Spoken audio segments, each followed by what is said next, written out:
Comme chaque lundi, on ouvre à présent notre page environnement avec vous, Alexandra El-Kaïm.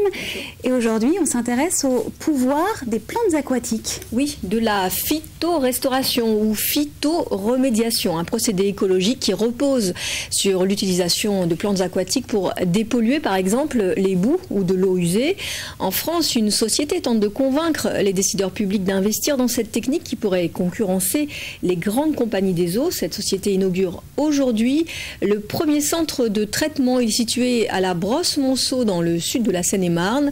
Sa vocation est d'être à la fois une station d'épuration mais aussi un laboratoire d'innovation pour tester l'efficacité de nouvelles plantes sur les polluants. Reportage William Vanqui et Daniel Petit-Queneau. En provenance directe de la fosse septique, ces boues viennent d'industries ou de villages des environs.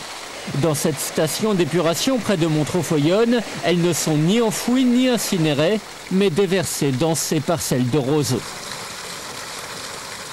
Les boues sont traitées par les plantes, c'est-à-dire qu'en fait, ce sont des plantes aquatiques avec des rhizomes. Les rhizomes sont des tiges souterraines. Ces tiges souterraines captent des bactéries qui se trouvent naturellement dans les matières qu'on reçoit. Le procédé a déjà convaincu certaines petites collectivités.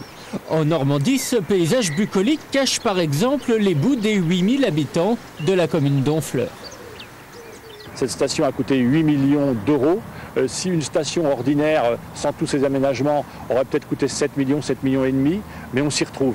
Puisqu'on ne peut pas vouloir à la fois soigner la planète, la protéger et ne faire que des bilans financiers. Et encore, le bilan n'est pas si mauvais. En Seine-et-Marne, la société Phytorestore qui développe le procédé propose un coût de traitement 3 fois moins élevé que pour une incinération. Il faut dire qu'après 2 ans, la boue est revendue sous forme d'humus pour l'épandage de surfaces agricoles. Quant à la plante, elle peut être reconvertie en écomatériaux. Par exemple, des parpaings où on va mettre ces plantes pour alléger le parpaing, mais aussi lui donner des qualités d'isolation thermique et phonique. Donc la même plante servira à traiter au pied de l'immeuble les eaux usées, et on pourra réutiliser cette plante pour refaire des murs d'immeubles plus isolés et plus économiques.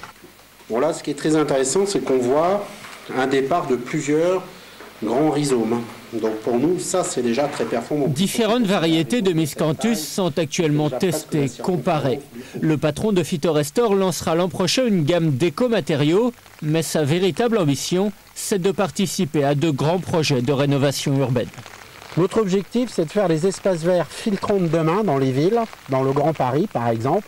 J'espère que les espaces verts du Grand Paris seront des jardins filtrants qui recyclent les ressources au pied des immeubles, à la place des jardins haussmanniens.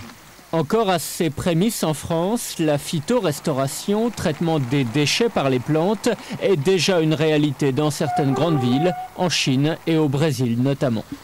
Et en Ile-de-France, on trouve aussi un jardin filtrant pour traiter l'eau de la Seine dans le parc du chemin de Lille à Nanterre. Il y a d'autres projets en cours à Nemours, à Brie-sous-Forges ou bien encore au lycée de Congy-sur-Thérouanne dans Seine-et-Marne. Et ce procédé ne s'arrête pas à traiter l'eau, il permet aussi de traiter par exemple les sols et l'air contaminé parfois. Comment ça marche justement? Eh bien toujours par le biais de plantes, donc des jardins paysagers. Ce ne sont pas des plantes qui absorbent vraiment la pollution de plantes mangeuses comme c'est par exemple le cas de celles qu'on utilise pour dépolluer l'air intérieur. Ce sont des plantes qui en quelque sorte lavent la pollution, les variétés des iris, des carex, des petits joncs qui résistent au stress pour traiter l'air.